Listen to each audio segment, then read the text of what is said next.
नमस्कार, आपके साथ मैं हूं समीर अब्बास। भारतवर्ष का नंबर 1 बुलेटिन देखने जा रहे हैं आप। मेरे साथ मेरी सहयोगी सुरभि शर्मा भी मौजूद हैं। सबसे पहले खबर दिल्ली सरकार से जुड़ी। विधायक दल की बैठक के बाद सीएम रेखा गुप्ता ने अहम बयान दिया है। उन्होंने कहा कि पिछली सरकार में दिल्ली का खजाना खाली कर दिया गया, एक एक रुपए का हिसाब जनता को देना होगा। सदन में सीएजी की रिपोर्ट रखी जाएगी और दिल्ली के लोगों से जो वादे बीजेपी ने किए हैं उसे सरकार पूरा करेगी। दिल्ली की सीएम रेखा गुप्ता ने कहा कि कल से 3 दिनों का विधानसभा सत्र होगा, स्पीकर और डिप्टी स्पीकर भी चुने जाएंगे। इस सदन में जो सबसे महत्वपूर्ण बात आने वाली है, जो हमने कही थी कि पहले ही सदन में सीएजी की रिपोर्ट हम सदन के पटल पे रखेंगे। जनता की गाढ़ी खून पसीने की कमाई जिसका पिछली सरकारों ने दुरुपयोग किया, एक एक रुपए का हिसाब जनता को देना होगा। तो ये जो सदन है, पहला सदन दिल्ली के लिए नए आयाम लेके आएगा। और फिर बार बार एक ही बात कहना चाहूँगी कि दिल्ली के लिए जो हमारी कमिटमेंट्स हैं वो पूर्णतया खरी हैं और 100% पूरी की जाएगी। उस बीच आपको बता दें, आज दिल्ली में आम आदमी पार्टी विधायक दल की भी बैठक हुई है और पूर्व सीएम आतिशी दिल्ली विधानसभा में नेता विपक्ष होंगी।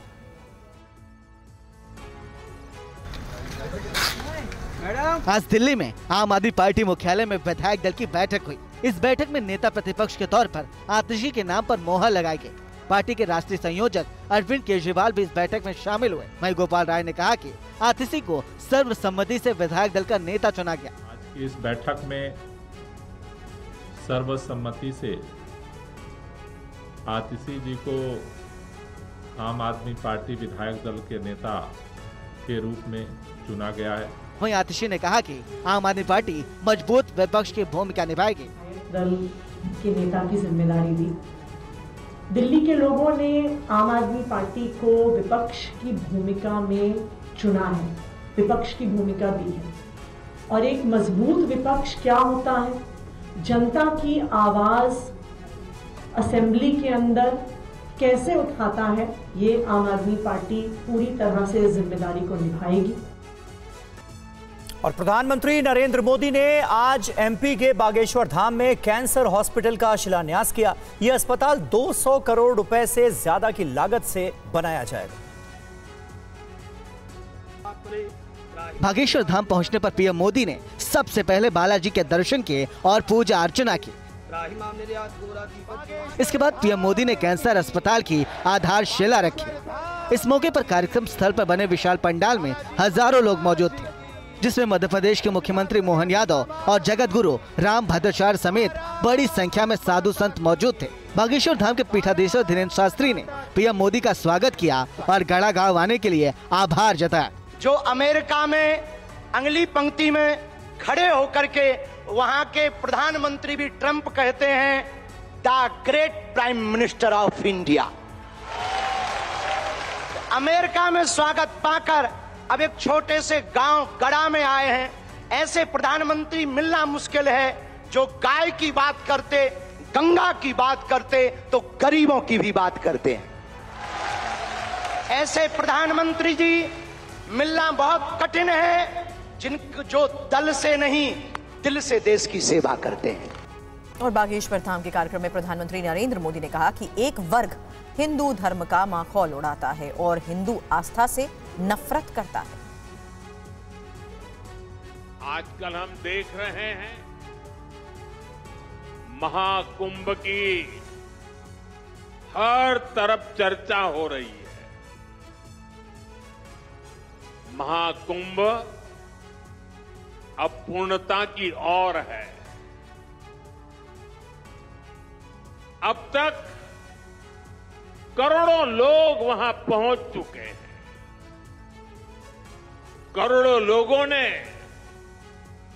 आस्था की डुबकी लगाई है, संतों के दर्शन किए हैं।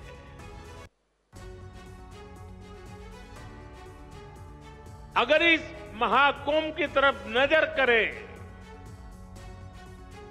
तो सहज भाव उड़ जाता है। ये एकता का महाकुंभ है। आने वाली सदियों तक 144 वर्ष के बाद हुआ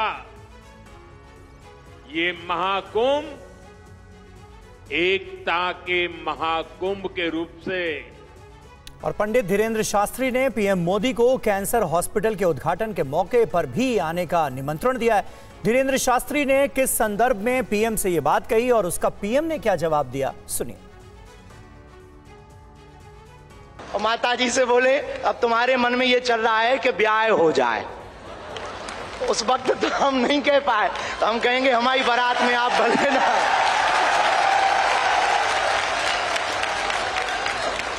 और हमने जब माता जी के प्रति आपका भाव देखा, सॉल लाए माता जी के लिए और हमें मिला संदेशा के 5 मिनट हम माता जी को मिले। हम माता जी का जैसे ही भाव माता जी के प्रति देखा, हमने वहीं बैठे बैठे प्रण लिया कि माननीय प्रधानमंत्री जी की माता जी के नाम से इस अस्पताल में एक वार्ड बनाया जाएगा। संतों के आशीर्वाद हो, प्रभु की कृपा हो तो समय सीमा में सब पूर्ण होता है। और आपने कहा है कि इसके उद्घाटन के लिए मैं आऊं, दूसरा कहा है कि उनकी बारात में मैं आऊं। मैं आज सार्वजनिक रूप से वादा करता हूं, दोनों काम कर दूंगा। मेरी बहुत बहुत शुभकामनाएं, बहुत बहुत धन्यवाद। हर हर महादेव। और बागेश्वर धाम के कार्यक्रम में ही मुख्यमंत्री मोहन यादव ने कहा कि विकास में मंदिरों का भी योगदान होना चाहिए, मंदिरों की भी अलग से दिशा जरूरी है। माननीय प्रधानमंत्री जी विकास के लिए हमको आशीर्वाद देने आए हैं, लेकिन विकास में मंदिरों का भी योगदान होना चाहिए, मंदिरों की भी अलग से दिशा होना चाहिए। ये दृष्टि देने का काम भी आप कर रहे हैं। यहाँ कैंसर रिसर्च सेंटर के स्थापना के साथ, और महाराज जी तो अब और आगे बढ़ गए, मेडिकल कॉलेज का संकल्प ले रहे हैं। प्रधानमंत्री की मौजूदगी में ये बुंदेलखंड के अंदर सबसे बड़ी सौगात होगी। मैं पुनः आपका वंदन करता हूं, अभिनंदन करता हूं और धन्यवाद देता हूं। हमारे लिए आज यही समय है। मैं मान के चलता हूं, अयोध्या की बात आई, मैं बाबा महाकाल के महालोक का भी साक्षी था। माननीय प्रधानमंत्री जी के माध्यम से ये जो हमारे अपने धार्मिक आस्था के केंद्रों पर ये जो नवीन दृष्टि पड़ रही है कि हमारे आस्था के केंद्र भी जगमगाए, लेकिन जीवन उपयोगी उन सारी चीजों के प्रति भी ध्यान जाना चाहिए। ऐसे में हेल्थ डिपार्टमेंट को लेकर के हमारी सरकार ने भी पिछले दिनों आपके आशीर्वाद से सरकार बनने के बाद 3 मेडिकल कॉलेज का लोकार्पण किया है। और आसाम विधानसभा में मुस्लिम विधायकों को शुक्रवार को नमाज अदा करने के लिए 2 घंटे का अल्प विराम देने की परंपरा को खत्म कर दिया गया है। इस पर मुस्लिम धर्मगुरुओं ने नाराजगी जताई। फैसला असम में हुआ, लेकिन इसका असर यूपी तक हुआ।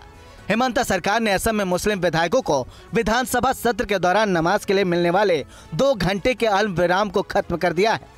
इस फैसले की ऑल इंडिया मुस्लिम जमात के अध्यक्ष ने निंदा की है। ये उनका मुस्लिम मुखालिफ चेहरा जगजाहिर हुआ है दुनिया के सामने, और वो हमेशा कुछ न कुछ मुसलमानों के खिलाफ बोलते रहते हैं, कोई न कोई खिलाफ मुसलमानों की कार्रवाई करते रहते हैं। अभी गुज़िश्ता दिनों सीए और एनआरसी के नाम पर पूरे देश भर के मुसलमानों को डराया और धमकाया गया, और ऐसे ही आसाम और बंगाल के मुसलमानों को मुख्यमंत्री जी हमेशा डराते रहते हैं। देश के दक्षिणी राज्य तेलंगाना और आंध्र प्रदेश में रमजान के दौरान मुस्लिमों को धार्मिक कर्तव्य निभाने के लिए छुट्टी देने से जुड़े आदेश सामने आए हैं, तो वहीं पूर्वांचल राज्य असम में विधानसभा सत्र के दौरान नमाज के लिए कोई छूट नहीं देने का फैसला किया गया है। और महाकुंभ में लगातार श्रद्धालुओं की भीड़ उमड़ रही है। अयोध्या और लखनऊ हाईवे पर लंबा जाम लगा है। बेला कछार ब्रिज पर है, जो फैजाबाद हाईवे और लखनऊ हाईवे को जोड़ता है। तस्वीरों में आप साफ देख सकते हैं लगभग 20 से 25 किलोमीटर ये लंबा जाम आपको दिखाई देगा। जो हाईवे के दोनों तरफ आपको ये जाम यहाँ लगा हुआ है और कई घंटों से लगातार लोग अभी भी इसी जाम में फंसे हुए हैं। लोग दूर दूर से महाकुंभ में अभी भी चले आ रहे हैं, लेकिन जो जाम की स्थिति है वो खत्म होने का नाम नहीं ले रही है। हालांकि इसके पहले भी TV9 भारतवर्ष पर आपने दुनिया के सबसे बड़े जाम को 300 किलोमीटर जो जाम लगा था उसकी तस्वीरों को भी देखा था। और इसके बाद एक बार फिर हम पहुंचे हैं उस हाईवे पर जहां पर लगभग 20 से 25 किलोमीटर का एक लंबा जाम है। 26 फरवरी को महाकुंभ का एक आखिरी स्नान पर्व होना है, जिसको लेके बड़ी संख्या में लोग अभी भी यहाँ पर महाकुंभ में आ रहे हैं। जो श्रद्धालु हैं लाखों की संख्या में, उनका जो जन सैलाब है वो अभी भी चला आ रहा है। लोग जो बाई रोड आ रहे हैं जिसके वजह से एक लंबा जाम आपको हाईवे पे दिखाई देगा। आप तस्वीरों में देख सकते हैं, दोनों तरफ मैं आपको दिखाऊंगा, ये फैजाबाद की तरफ से चला आ रहा हाईवे है। और महाकुंभ में जाम के बावजूद श्रद्धालु निराश और हताश नहीं हैं। देखिए मनीष वर्मा की ये ग्राउंड रिपोर्ट। जो बस पर मौजूद हैं ये कई घंटों से जाम में फंसे हुए, इनसे जानेंगे कि कहाँ से आए आप लोग? अहमदाबाद घंटों से जाम में फंसी हैं। 2 घंटे 2 घंटे हो गए हैं। तो गंगा स्नान के लिए आप लोग आए हुए हैं? हाँ जी, गंगा स्नान तो करके ही जाएंगे जी। लेकिन जो जाम में आप लोग फंस रहे हैं, क्या कहेंगी? माता जी के दर्शन कर लेंगे, शिव बाबा के दर्शन कर लेंगे और नहा जाएंगे। मतलब गंगा स्नान हो जाएगा तो सारे कष्ट दूर, सारे कष्ट दूर हो जाएंगे। बताइए, सब कष्ट दूर हो जाएंगे। गंगा स्नान करेंगे तो ये कुछ नहीं, उसके सामने गंगा स्नान के सामने ये कुछ नहीं है। हाँ, तो आपने देखा गंगा स्नान के सामने इनकी तकलीफ कुछ नहीं है। बहुत सारे लोग इस यहाँ पर मौजूद है। जी बताएं कि क्या कहना चाहेंगे? बहुत भीड़ है, अहमदाबाद से बहुत भीड़ है और सब 1.5 कलाक हम खड़े रहे और अच्छा आयोजन अच्छा है। लेकिन जाम में घंटों फंसना पड़ रहा है। ये तो फंसना है, तो फंसना पड़ता है। 3-4 घंटे हो गए। देखा आपने, ये तमाम लोग हैं जो जाम में घंटों फंसे हुए हैं, लेकिन उनकी आस्था में आपको कहीं से कमी दिखाई नहीं देगी। और आगरा में सीएम योगी ने कहा कि एक निश्चित कालखंड के दौरान इतनी बड़ी संख्या में लोगों का जमा होना इस सदी की दुर्लभ घटनाओं में से एक है। महाकुंभ में अब तक 62 करोड़ श्रद्धालु आ चुके हैं। महाकुंभ या कुंभ का इतिहास हमें इस बात को सोचने के लिए मजबूर करता है। ये भारत की ऋषि परंपरा है। भारत के अंदर 4 महत्वपूर्ण स्थानों पर इन आयोजनों को प्राचीन काल से ही आयोजित करने की एक व्यवस्था दी है, जिसमें उत्तर प्रदेश के प्रयागराज में, उत्तराखंड के हरिद्वार में, मध्य प्रदेश के उज्जैन में और महाराष्ट्र के नासिक त्र्यंबकेश्वर में ये 4 पवित्र आयोजन होते हैं। अपनी परंपरा और अपनी संस्कृति से कुछ कटा हुआ महसूस करेगा तो उन स्थितियों में उन्हें जोड़ने का एक माध्यम बनेगा। और उन्होंने इन सभी आयोजनों को एक धार्मिक और आध्यात्मिक आयोजन के साथ जोड़ा। और तेलंगाना की श्री शैलम सुरंग नहर परियोजना की सुरंग में 8 लोग अभी भी फंसे हुए हैं। इस सुरंग के मुहाने से देखिए हमारे संवाददाता नूर मोहम्मद की यह रिपोर्ट। तरह अब रेस्क्यू ऑपरेशन में लग गए हैं। अधिकारियों का कहना यही है कि जितना जल्द हो सके हम जो फंसे हुए लोगों को बाहर निकाल लेंगे। देखिए अंदाज़ा यही लगाया जा रहा है कि ये जो सीमेंट के जो शीट्स थे, टनल खोदने के बाद इस तरह के जो शीट्स है वो शीट्स गोल बिछाए जाते हैं। अचानक पानी के लीकेज होने के बाद ये शीट पूरी तरह गल चुकी थी, उसके बाद ये हादसा हुआ है, ये इस तरह अधिकारियों का कहना है। देखिए एक तरफ राज्य सरकार पूरी तरह कोशिश कर रही थी कि अधिकारियों को सुरक्षित बाहर निकाला जाए, दूसरी तरफ केंद्र सरकार की भी नज़र है कि किसी भी तरह से उन लोगों को बाहर निकाला जाए। ये तमाम के तमाम जो शीट्स थे, जैसे ही टनल के अंदर खुदवाई करने के बाद, होल करने के बाद इस शीटों को बिछाता जाते रहेंगे। अचानक इन्हीं शीटों के पूरी तरह गल जाने के बाद यह हादसा पेश आया। इस तरह का अंदाज़ा लगाया जा रहा है अधिकारियों की तरफ से, मगर फिलवक्त अंदर जो लोग फंसे हुए हैं उनका सिचुएशन कैसा है ये फिलवक्त अधिकारी नहीं बता रहे हैं। अंदाज़ा यही लगाया जा रहा है कि अंदर इस तरह की घटना होने के बाद ऑक्सीजन की कमी हो सकती है। ऑक्सीजन तो हम लोग कल से अंदर भेजा जा रहे हैं, मगर दोपहर तक, आज शाम तक हो सकता है कि बहुत सुरक्षित तरह से उनको बाहर निकाला जाएंगे। और महाराष्ट्र के जलगांव में नकल के खिलाफ बड़ा एक्शन हुआ है। 10वीं की परीक्षा में नकल करने के आरोप में 7 छात्रों के खिलाफ केस दर्ज किया गया है। देखिए पूरी रिपोर्ट।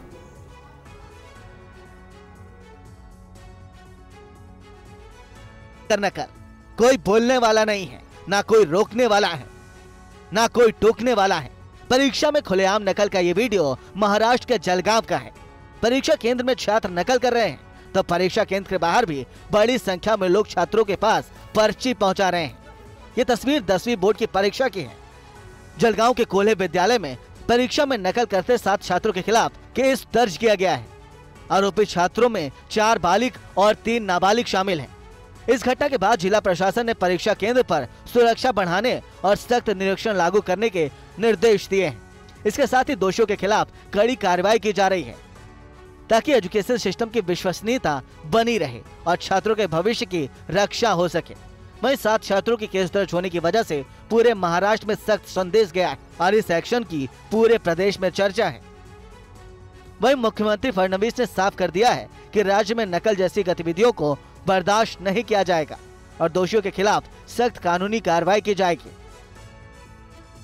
और देखिए अहम खबर है, गुजरात के अहमदाबाद में कांग्रेस का अधिवेशन होने वाला है। 8 और 9 अप्रैल को होने वाले इस अधिवेशन में सोनिया गांधी, राहुल गांधी समेत कांग्रेस शासित राज्यों के सीएम भी शामिल होंगे। कांग्रेस इस सम्मेलन में बीजेपी सरकार की जन विरोधी नीतियों और संविधान पर हमलों को लेकर अपनी रणनीति पर चर्चा करेगी। साथ ही पार्टी के भविष्य की कार्रवाई की रूपरेखा भी तैयार होगी। कुमार विक्रांत हमारे संवाददाता इस वक्त हमारे साथ मौजूद हैं। कुमार, क्या रहने वाला है इस अधिवेशन का प्रमुख एजेंडा? जी देखिए, संगठन महासचिव केसी वेणुगोपाल ने इस बात की जानकारी दी है। मैं आपको बताऊं कि लोकसभा चुनाव के बाद जब कांग्रेस की 99 सीटें आई थी और इंडिया गठबंधन की तकरीबन 234 सीटें आई थी, उसके बाद राहुल गांधी ने पहले भाषण में कहा था कि हम मोदी जी अब हम बीजेपी को गुजरात में हराएंगे और उसी के बाद गुजरात को लेकर के काफी सक्रिय हो गई कांग्रेस और एक संदेश गुजरात में देने के लिए पूरे राज्य में कांग्रेस का अधिवेशन वहां रखा गया है 8 और 9 अप्रैल को। और दिलचस्प बात यह भी है कि पवन खेड़ा जो कि कांग्रेस के मीडिया प्रमुख हैं, उनसे हमने बात की तो उनका कहना है कि आम आदमी पार्टी से भले ही दिल्ली में हमारा गठबंधन ना हुआ हो, लेकिन गुजरात में राज्य इकाई की राय के मुताबिक हम फैसला करेंगे और हम चाहते हैं कि इंडिया गठबंधन सब जगह लड़े। और राहुल गांधी ने भी कहा था कि मोदी जी इंडिया गठबंधन आपको अब गुजरात में हराएगा। तो इसके बैकग्राउंड में आप देखते हुए आप देखिए कि गुजरात के अहमदाबाद में कांग्रेस ने अपना अधिवेशन रखा है 8 और 9 अप्रैल को। शुक्रिया कुमार विक्रांत आपका इस जानकारी के लिए।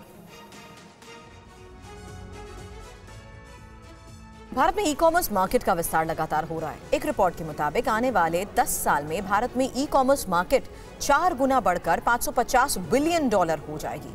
देखिए ये रिपोर्ट।